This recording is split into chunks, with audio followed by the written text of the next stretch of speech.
ఒక చిన్న మాయ ఖాత. ప్రతి ఉదయం మాయ ఒంటరిగా ఒక రద్దీ రహదారిపై నడిచేది. ఆమె ధైర్యవంతురాలు, తెలివైనది మరియు స్వతంత్రంగా ఉండేది. ఒకరోజు రోడ్డు పక్కని ఒక చిన్న అమ్మాయి ఏడుస్తూ కనిపించింది. మాయ ఆమె దగ్గరకు వెళ్ళి, ఏమైంది అని ప్రేమగా అడిగింది. ఆ చిన్న అమ్మాయి తన కుటుంబం నుండి తప్పిపోయానని చెప్పింది.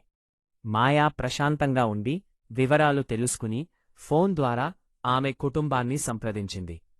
కొద్దిసేపటికే ఆ చిన్నారి కుటుంబం అక్కడికి చేరుకుని ఆనందంగా తమ కుమార్తెను కలుసుకున్నారు. మాయా తన ప్రయాణాన్ని కొనసాగిస్తూ ఒక ముఖ్యమైన విషయాన్ని గ్రహించింది. నిజమైన బలమంటే కేవలం మన సమస్యలను మనమే ఎదుర్కోవడం కాదు, అవసరమైనప్పుడు ఇతరులకు సహాయం చేయడం కూడా.